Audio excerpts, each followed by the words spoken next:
Bismillahirrahmanirrahim. Alhamdulillah wassalatu wassalamu ala Rasulillah wa ala alihi wa sahbihi wa man wala wa ba'du. Kita akan menyimak perbincangan antara Bapak Haji Roma Irama dengan Bapak Kiai Marzuki Mustamar terkait nasab Ba'alawi. Kita simak videonya. Karena begini Kiai, astagfirullahaladzim, astagfirullahaladzim. Jadi beliau Bapak Haji Roma Irama ini dengan husnudzon kami ini sebetulnya orang baik, orang yang bermaksud baik. Orang baik, orang yang bermaksud baik.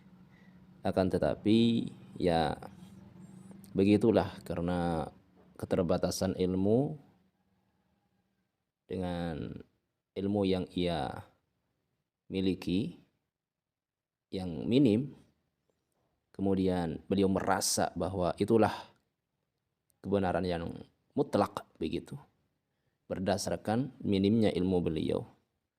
Maka akhirnya beliau ini kepedean, merasa benar sendiri, yang lain itu salah.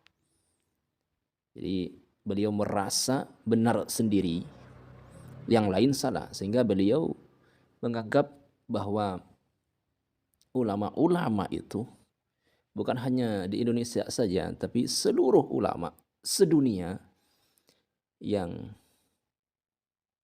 katakan dalam tanda petik itu mendiami nasab Alawi ini, tidak mau membatalkan, tidak mau berkomentar terkait nasab Alawi. Beliau menyayangkan, Pak Haji Roma Irama ini menyayangkan. Jadi menganggap apa yang dilakukan bukan hanya oleh ulama Indonesia saja, tapi sekali lagi seluruh ulama dunia itu dianggap oleh beliau adalah sebuah kekeliruan. Sehingga beliau beristighfar, astagfirullahaladzim, astagfirullahaladzim. Begitu ya. Jadi Bapak Haji Roma ini sebetulnya memiliki maksud yang baik, niat yang baik, tujuan yang baik. Akan tetapi karena keterbatasan dan minimnya ilmu beliau merasa benar sendiri dan berani tajarru alal ulama, berani ya mengkritisi atau malah menyesatkan kepada ulama-ulama, menyalahkan ulama-ulama. Baik, kita simak. Semuanya banyak ulama yang alim, banyak ulama yang namanya bahkan menasional. Astagfirullahaladzim, non sewu, ini kok tidak berani mengatakan yang kata Allah Subhanahu wa taala, wa tawassaw bil haqq wa tawassaw bis sabr. Baik, jadi kata Bapak Haji Roma Irama ini, para ulama itu tidak berani mengatakan yang batil itu batil. Jadi dalam hal ini nasab Alawi yang dianggap oleh beliau itu adalah batil, ulama-ulama aja bukan hanya di Indonesia tapi seluruh ulama-ulama dunia Ahlussunnah wal Jamaah, kata beliau itu tidak berani, atau beliau memiliki keyakinan bahwa mereka telah menyembunyikan yang hak begitu ya. Tidak mau mengatakan yang batil itu batil, yang hak itu adalah hak. Yang hak adalah hak begitu. Jadi beliau beristighfar kepada Allah Subhanahu wa taala. Ini namanya at-tajarru 'alal ulama, berani lancang kepada ulama. Atas dasar apa ya? Dasar minimnya ilmu itu. Dengan ilmu yang minim beliau kemudian merasa paling benar sendiri, merasa apa yang diyakini oleh beliau saat ini adalah kebenaran yang mutlak, tidak bisa dibantahkan begitu. Jadi para ulama yang selama ini memiliki kredibilitas keilmuan yang bisa dipercaya, kemudian pengaruhnya yang luar biasa, yang bukan hanya di Indonesia tapi seluruh dunia, mereka diam ya karena bahwa nasab yang disangsikan ini adalah sesuatu yang dianggap sah, sehingga tidak perlu begitu. Justru sebaliknya, yang perlu ditanggapi ini, yang perlu diluruskan adalah apa yang disangsikan, yang dipersepsikan oleh Bapak Haji Roma Irama ini dan kelompok-kelompoknya. Jadi para ulama mendiamkan itu bukan mereka diam kepada kebatilan, tapi memang tidak perlu begitu. Karena sudah dianggap sah. Jadi ini permisalan ya. Permisalan Bapak Haji Roma Irama yang menyayangkan kepada ulama-ulama, kepada para ulama begitu. Ini seperti orang yang awam. Misalkan ada orang awam, nggak tahu apa-apa. Dia taunya hanya yang apa ya, selama ini dilihat, didengar, diketahui. Misalkan bahwa dalam sholat, ini contoh kecil ya, contoh kecil. Ini saya mencontohkan sebuah kejadian yang mana ada orang awam ini mengkritik kepada orang yang alim begitu, atau mengkritik seorang ini alim. Kemudian karena keterbatasan orang yang awam, orang yang jahil ini, akhirnya dia mengkritik begitu. Sama dengan Bapak Haji Roma Irama yang menyayangkan atau menyalahkan, mengkritik para ulama-ulama yang kata beliau itu adalah mendiamkan kebatilan, tidak mau meluruskan yang hak, yang batil, tidak mau menampakkan yang hak. Ini permisalannya itu adalah seperti ada orang awam misalkan ya. Ada orang awam, dia taunya dalam sholat itu harus baca, misalkan dalam keyakinannya dalam sholat itu harus ada bacaan surah. Kemudian dia taunya pada lafaz, misalkan ini contoh ya, kemudian pada saat sholat adalah tangan bersedekap. Kemudian misalkan dalam sholat ketika takbir tangan harus diangkat, misalkan seperti itu. Dia taunya seperti itu karena yang dia lihat, yang dia ketahui ya semacam itu. Nah kemudian pada satu saat ketika dia sedang misalkan bermakmum kepada seorang imam, kemudian misalkan imamnya ketika takbiratul ihram tidak mengangkat tangannya. Maka si makmum yang awam ini, yang jahil, dia protes lah. Ini kenapa? Kok pada saat takbiratul ihram tangannya tidak diangkat? Dia protes seperti itu. Kenapa protes?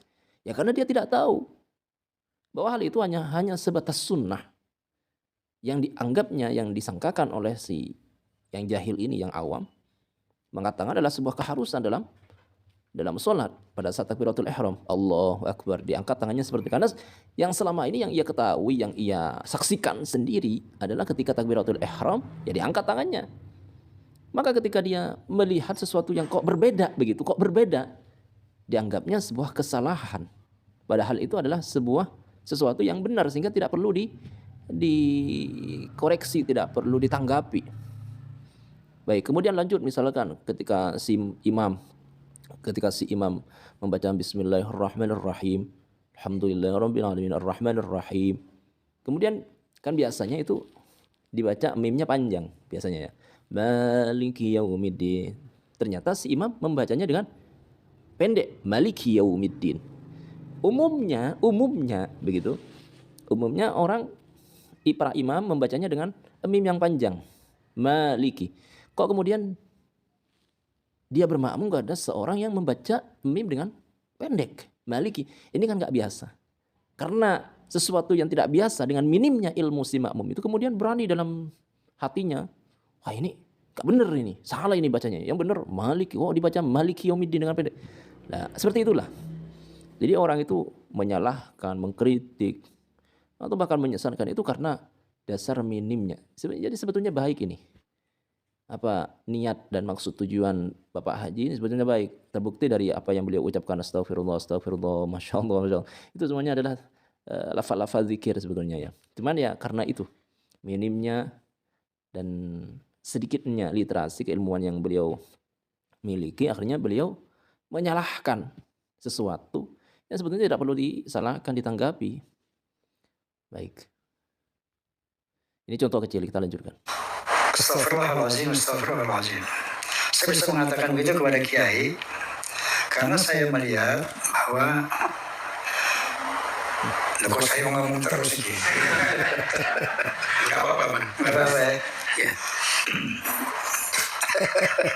Kiai, maksud saya begini. Maka saya merasa bersyukur sekali kepada Allah Subhanahu wa taala. Ada kiai-kiai seperti antum. Insyaallah. Jadi ketika beliau menyayangkan atau menyalahkan itu seakan-akan beliau, bukan seakan-akan ya, memang beliau telah menyalahkan, menyesatkan ulama. Dan ini tidak adil sebetulnya. Ini pincang sebelah. Yang Yang berhak untuk mengkritik ulama ya ulama begitu. Kalau orang awam haram mengkritik, nggak boleh. Orang awam ya dia ya mengikuti ulama. Yang berhak mengkritik ulama ya sesama ulamanya, itu pun dengan adab-adab, dengan akhlak-akhlak yang disebutkan dalam kitab-kitab begitu ya. Tidak hanya sebatas mengkritik begitu saja. Jadi yang berhak, sekali lagi, yang berhak mengkritik ulama ya ulama. Orang awam nggak berhak, nggak punya ruang untuk mengkritik ulama itu. Oh, ini jaya akhirat. Karena ada juga ulama-ulama dunia dan ulama akhirat. Seperti sabda Nabi Sallallahu Alaihi Wasallam. Baik, jadi beliau itu katanya seperti sabda Nabi, bahwa Nabi seakan-akan beliau mengatakan begini. Nabi itu mengatakan ada ulama akhirat, ada ulama dunia. Jadi kata Bapak Haji Roma Irama rahimahullah, semoga Allah Subhanahu wa taala merahmati beliau, diberikan ampunan oleh beliau, dibimbing selalu oleh Allah Subhanahu wa taala, dirahmati oleh Allah Subhanahu wa taala beliau ini, ditunjukkan jalan yang lurus sebelum beliau wafat begitu ya. Baik. Pak Haji Roma Irama beliau mengatakan bahwa ada ulama dunia, ada ulama akhirat, seperti yang disabdakan oleh Nabi. Jadi Nabi itu sesuai dengan apa yang dikatakan oleh Bapak Haji. Nabi itu mengatakan bahwa ulama itu ada ulama dunia, ada ulama akhirat. Maka di sini kami ingin tegaskan, dengan redaksi seperti itu nggak pernah ditemukan dalam kitab-kitab hadis bahwa Nabi bersabda ulama ada dua, ulama akhirat ada ulama dunia. Itu nggak ada dengan redaksi seperti ini loh ya. Dengan redaksi sebutan, penyebutan, penegasan bahwa Nabi SAW bersabda ulama ada dua, ada ulama dunia, ada ulama akhirat. Dengan redaksi semacam itu gak ada. Itu adalah kesimpulan-kesimpulan ulama-ulama Ahlussunnah wal Jamaah dari beberapa hadis Nabi yang menyebutkan bahwa ulama itu ada yang baik, ada yang buruk. Jadi itu hanya sebatas kesimpulan dari mafhum hadis-hadis Nabi yang ada. Misalkan dalam sebuah hadis muttafaq alaih, itu dalam sebuah hadis Bukhari Muslim disebutkan bahwa nanti di hari kiamat akan didatangkan seorang yang alim, kemudian yang alim itu akan dimasukkan ke dalam neraka sehingga usus perut-perutnya keluar ya. Kemudian akan diputar-putarkan dalam neraka itu seperti sebuah penggilingan yang memutar gilingannya, seperti sebuah hewan yang memutari penggilingan begitu. Seperti seekor hewan yang mengitari atau memutari penggilingan, sehingga perut-perut ulama itu keluar. Maka orang-orang yang ada di sekelilingnya bertanya, lah Anda kenapa kok masuk neraka? Anda kan dulu mengajak kami untuk melakukan kebaikan-kebaikan, melarang kami untuk melakukan keburukan-keburukan. Anda ini orang baik, orang yang tampaknya soleh, pedai. Anda ini adalah juru dakwah. Kenapa kok Anda masuk neraka? Maka kemudian si alim itu menjawab bahwa ya dulu saya menyuruh kalian melakukan kebaikan, akan tetapi saya tidak mengerjakan. Dulu saya menyuruh kalian, melarang kalian untuk tidak melakukan keburukan-keburukan, akan tetapi saya mengerjakan. Jadi yang disuruh dirinya tidak mengerjakan, yang dia melarang malah dirinya mengerjakan. Nah, dari kesimpulan ini bahwa ulama kemudian menyimpulkan bahwa orang yang alim itu adalah ada yang buruk atau ulama dunia. Ilmunya hanya digunakan untuk meraup keuntungan dunia. Bukan tujuan akhirat, bukan tujuan keridhaan Allah Subhanahu wa taala, bukan pengamalan, tapi hanya sebatas keilmuan saja yang digunakan hanya untuk meraih keuntungan dunia, bukan keuntungan akhirat. Nah, jadi diambil dari mafhum pemahaman dari hadis Nabi seperti itu, dan banyak hadis-hadis Nabi yang lain. Jadi ini hanya sebatas contoh begitu ya. Kalau secara teks, secara redaksi gak ada Nabi itu menyebutkan bahwa ulama ada dua, ada ulama dunia, ada ulama akhirat, itu gak ada. Dalam hadis-hadis seperti itu gak ada. Ini salah satu bentuk kedustaan ya kalau dikatakan bahwa Nabi itu mengatakan seperti itu dengan redaksi. Sekali lagi dengan redaksi bahwa Nabi mengatakan ulama ada dunia, ada dua, ada ulama dunia, ada ulama akhirat. Nah, seperti itu gak ada. Nah, ini termasuk mendustakan atau berdusta atas Nabi Muhammad SAW, dan ancamannya besar sekali ini. Man kadzaba alayya muta'ammidan falyatabawwa maq'adahu minan nar. Orang yang berdusta atas Nabi, maka bersiap-siap dia menempati tempatnya dalam neraka. Nauzubillahi min dzalik. Jadi mohon kepada Bapak Haji, kalau belum jelas apa yang disampaikan, ya cross check dulu lah, teliti dulu, cek dulu apakah ini hadis atau bukan begitu. Jangan asal ngomong ini hadis Nabi, ini sembarangan ini. Dan konsekuensinya sangat besar sekali. Maka berhati-hatilah. Kita lanjutkan. Oke, apa yang pertama membuat Kiai ini kok meyakini bahwa teman-teman kita dari Bahlawi ini bukan zuriyah Rasul? Apa faktor apanya? Terima kasih. Assalamualaikum warahmatullahi wabarakatuh. Pengaji pertama kami terima ikut. Ini menjadi terkenal juga ini kayaknya. Yang kedua langsung kami sampaikan jawaban. Kajian nasab Bahlawi itu harus terus dilakukan dengan sekencang-kencangnya. Karena satu, beberapa oknum dari mereka yang merasa keturunan Rasul dalam diri aneh mengalir darah Rasulullah SAW, itu ketika sudah nyata-nyata salah, ngampleng anak kecil, anak negeri di Kampleng, lalu diajukan ke pengadilan, dia kepada penegak hukum seakan merendahkan mereka, membuat penegak hukum itu down. Hei, yang keturunan Nabi, aneh apa ente? Seakan-akan status keturunan Nabi itu dijadikan alat supaya mereka kebal hukum. Kalau mereka misalnya ngerampas tanahnya PTPN di Bogor misalnya. Jadi begini ya, kalau ada seorang oknum ya jangan disalahkan secara merata. Kalau ada oknum, ada perorangan dari kalangan Bahlawi, ya pasti ada itu, pasti ada dalam setiap keturunan, dalam setiap kelompok pasti ada oknum yang merusak citra dari sebuah kelompok itu. Kalau ada oknum, ya jangan dipukul merata, jangan disamaratakan. Baik, jadi menyamaratakan itu adalah argumentasi orang-orang yang jahil sebetulnya. Nggak mau mereka itu disentuh hukum. Aneh keturunan Nabi. Kalau misalnya ada oknum dari mereka mengoplos pertama sampai 200 sekian triliun, larilah ke Malaysia, nggak mau disentuh hukum. Dan banyaklah kasus. Ini harus dibongkar. Karena apanya yang dibongkar? Jadi kalau ada oknum itu ya oknumnya yang diluruskan, jangan diratakan atau disamaratakan semuanya. Kan masih banyak orang-orang yang dari kalangan Bahlawi yang baik-baik itu. Sangat banyak sekali ulama-ulama yang mumpuni, ulama-ulama dari kalangan Bahlawi yang selama ini kajian kitabnya masih dilestarikan, dikaji di berbagai pondok pesantren. Itu banyak sekali. Jadi jangan disamaratakan lah, kemudian mengatakan bahwa nasab Bahlawi secara keseluruhan itu adalah batal. Mereka Bahlawi itu semuanya buruk. Ini adalah lughatul juhal. Jadi at-ta'mim lughatul juhal, mensamaratakan itu adalah bahasanya orang-orang yang bodoh. Baik, kan tidak semuanya. Itu hanya sebatas oknum saja ya. Yang perlu diluruskan, yang perlu dibimbing, dibina, ya oknumnya itu. Bukan yang lain, yang mereka tidak ikut andil, tidak ikut bagian di dalam kesesatan yang dilakukan oleh oknum itu.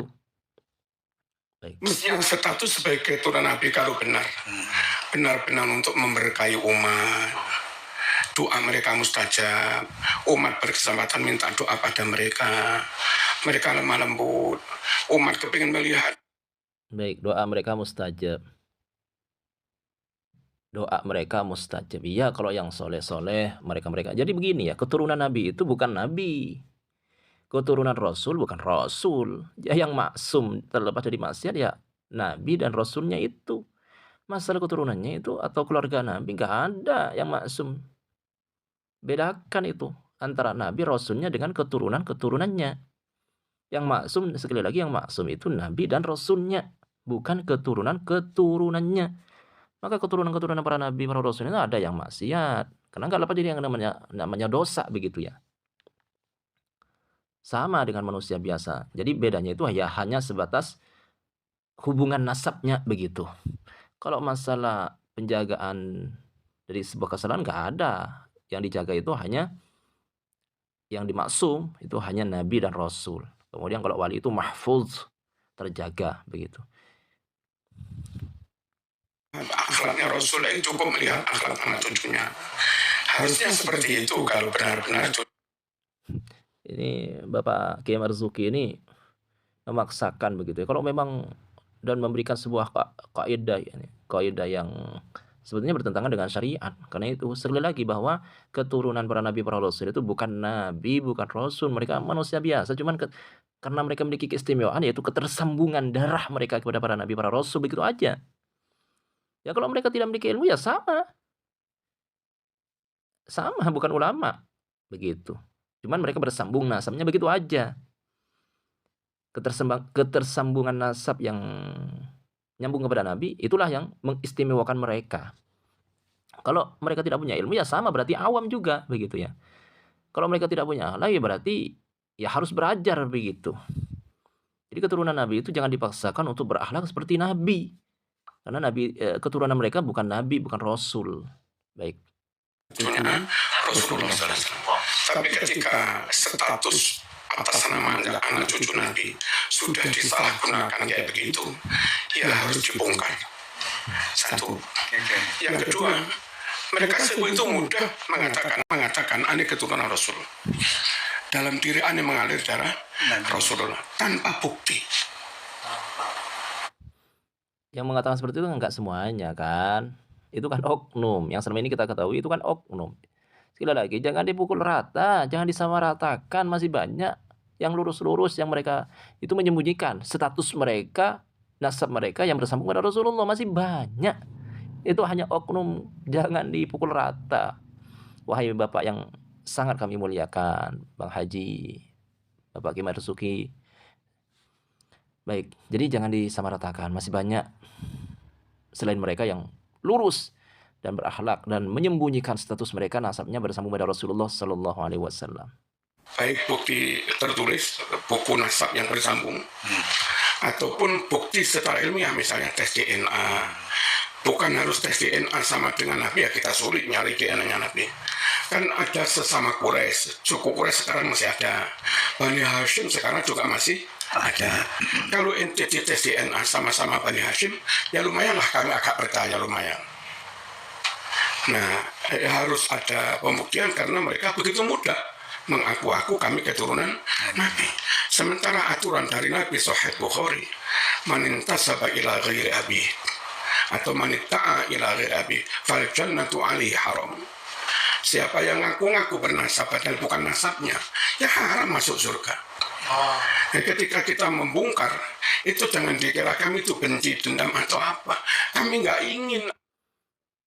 Saya kira semua para habaib itu tahu tentang hadis ini ya, tentang barang siapa yang mengaku-ngaku keturunan seseorang, padahal bukan keturunannya, itu surga ancamannya adalah dia haram masuk surga. Saya kira semua para habaib yang alim-alim, sekali lagi yang alim-alim, paham tentang hal ini dan mereka tidak akan berani begitu kalau mereka memang tidak betul-betul nasabnya itu bersambung kepada Rasulullah Sallallahu Alaihi Wasallam. Kalau mereka masih bersikuku untuk bagaimana nasabnya itu bersambung kepada Nabi, berarti ada kebenaran di situ, begitu. Jadi bukan hanya memaksakan diri, tapi memang ada unsur untuk mempertahankan nasabnya. Karena sekali lagi nasab bersambung kepada Rasulullah itu adalah nasab yang mulia. Nasab yang bersambung kepada Rasulullah adalah nasab yang mulia dan semuanya dari kita itu menginginkan seperti itu. Cuman tahu diri kan seperti itu. Ya kalau orang nasabnya yang dianggap besar kemudian dianggap putus, ya orang yang dianggap putus itu tidak akan menerima dia. Tidak akan menerima. Kenapa? Karena diputuskan nasabnya dari nasab yang sangat mulia. Yang semuanya itu adalah menjadi harapan dari setiap manusia. Termasuk kita-kita semuanya sebetulnya. Baik. Cuman kan harus ada pembuktian. Nah tentang masalah tes DNA ini, itu adalah menurut ahli nasab, menurut ahli nasab itu tidak bisa untuk membuktikan nasab yang jauh, nggak bisa. Itu pun ada prosedur-prosedur yang harus dilakukan. Nah, baik. Ada orang penipu-penipu akhirnya masuk neraka. Dan kalau dari usaha kita Kiai Iman akhirnya ada 1-2 yang insaf, sadar, taubat, kan ya lumayan nggak jadi masuk neraka gara-gara membuat nasab-nasab palsu seperti itu. Jadi pemirsa, para Bahalawi ini sebetulnya Kiai Imaduddin, Kiai Marzuki, mudah-mudahan saya juga termasuk loh. Untuk menyelamatkan teman-teman kita, saudara-saudara. Jadi itulah persepsi ya anggapan para mukimat. Anggapan Bang Haji Roma Irama, Bapak Kiai Marzuki, dan para mukimat-mukimat yang termasuk organisasi PWLS itu bahwa mereka itu hanya tujuannya untuk menyelamatkan, kasihan begitu agar tidak masuk neraka. Kalau begitu dikiranya ulama-ulama dunia itu malah justru ingin memasukkan kita semuanya ke dalam neraka. Ini kan suudzon kepada ulama-ulama dunia. Jadi sekali lagi dari sini melalui ini kami ingin mengatakan bahwa ulama dunia Ahlussunnah wal Jamaah itu mengisbat atau mengesahkan nasab Alawi. Lah kalau kemudian para mukimat ini mengatakan entah ada niat yang terselubung atau memanipulasi, wallahu alam ini menampakkan bahwa semuanya itu hanya bersifat kasih sayang ya. Sifatnya kasih sayang, ingin menyelamatkan mereka dari neraka katanya. Jadi mereka itu hanya ingin menyelamatkan kelompok-kelompok Balawi itu dari neraka. Baik, kalau itu yang Anda katakan dan Anda tujukan, itu maksud tujuan Anda. Tapi kenapa Anda para PWILS ketika ada kemarin itu ya, ada pengajian Habib Rizik itu di Pemalang, kok bawa apa? Senjata. Dan malah melakukan perkara-perkara sesuatu yang anarkis, pemukulan. Kasih sayang apa seperti ini? Kalau berkasih sayang itu ya duduk, dialog, jangan langsung melakukan pembubaran atau pengusiran atau malah melakukan pemukulan. Kasih sayang apa yang Anda tunjukkan? Katanya kasihan, tidak ingin masuk neraka. Kok dipukul? Kok mau diusir? Pengajian kok dibubarkan? Jadi lucu ya. Jadi tokoh-tokohnya ini entah apa maksudnya itu. Ada niat terselubung apa? Atau hanya ingin memanipulasi kita semuanya begitu dengan kata-kata yang manis. Jadi hanya kasihan katanya, biar tidak masuk neraka. Tapi bukti di lapangan, kalau kasihan itu dirangkul, jangan dipukul. Begitu ya. Jadi kalau kasihan kelompok-kelompok mukimat PWILS ini kepada para habaib itu jangan diusir, dirangkul, jangan dipukul, dibina. Bukan malah diusir, malah dilakukan hal-hal yang kriminal. Baik. Malah agar tidak tersesat jalan begitu kan. Ya, tidak mengenai di NA tadi kan Bapak Ustadz Rizik Syihab kan sudah memerintahkan tes DNA. Tapi dicabut oleh menantunya. Fatwa itu dicabut oleh menantunya. Tapi kan diperintahkan oleh mertuanya. Itu intern mereka, Pak. Jadi yang kesimpulan. Jadi cocoknya ini sebetulnya ini dua-duanya ini jangan bahas ilmiah lah, jangan bahas ilmiah, ngelawaknya. Aduh. Gini ya. Sebuah fatwa, sebuah pernyataan itu ya perlu direvisi, perlu di setel ulang begitu, perlu diluruskan. Jadi kalau misalkan Habib Rizik dulunya itu pernah menyatakan bahwa kalau ada orang mengaku keturunan, ya harus tes DNA. Ya, pernyataan semacam ini sebetulnya pernyataan yang bisa direvisi ketika ditemukan data-data bahwa tes DNA itu temuan ilmiah maksudnya. Ketika ditemukan data bahwa tes DNA itu tidak bisa digunakan kepada menyambungkan nasab yang jauh seperti itu. Dan memang seperti itu secara ilmiah seperti yang disampaikan oleh Habib Hanif. Makanya kata Bapak Marzuki ini bahwa fatwanya Habib Rizik itu dicabut oleh menantunya. Tapi kan kata Bang Haji Rom dinyatakan oleh mertuanya. Jadi sekali lagi begini ya, makanya dalam madhab Syafi'i itu ada istilah qaul qadim, ada istilah qaul jadid. Jadi sebuah fatwa itu ya kalau menyimpang ya harus diluruskan oleh dirinya, orang yang bersangkutan yang berfatwa itu. Makanya Imam Syafi'i itu kan memiliki dua pendapat, dua qaul. Ada qaul beliau saat berada di Irak, ada qaul beliau, pendapat beliau saat berada di Mesir. Kenapa kok ada qaul seperti itu? Ya karena ditemukan data-data untuk berbeda dengan pendapat yang pertama itu. Ini nggak harus, dan itu tidak menunjukkan menafikan loh ya. Seperti yang dikatakan oleh Bapak Marzuki ini. Baik. Mereka nggak mau tes DNA. Dan maaf, kurang konsisten dalam berstatement. Lah, kurang konsisten katanya dalam berstatement. Baik, kalau begitu demikian, apakah Bapak Marzuki berani juga mengatakan Imam Syafi'i kurang konsisten begitu ya? Ini pernyataan yang menyimpang dari tokoh-tokoh mukhimat ini. Sama halnya mengatakan Imam Syafi'i tidak konsisten dong dengan pendapat Imam Syafi'i yang ada qaul qadim, ada qaul jadidnya itu. Nah, kalau berubah-ubah kurang konsisten, itu kalau dahulu zaman Nabi tanda orang itu munafik. Oh, munafik. Gak tahu kalau sekarang masih termasuk tanda munafik apa? Kalau dulu munafik. Kalau ini tanda munafik katanya ini. Tanda munafik. Jadi kata Bapak Ki Marzuki ini tanda munafik. Apakah Bapak Marzuki juga berani menyatakan bahwa Imam Syafi'i termasuk munafik? Ini hati-hati ya dengan kata-kata munafik ini. Munafik itu kata ulama itu adalah derajat kekafiran yang paling tinggi itu. Makanya dalam sebuah ayat firman Allah Subhanahu wa taala berfirman, innal munafiqina fid darkil asfali minan nar. Bahwa orang munafik itu berada di derajat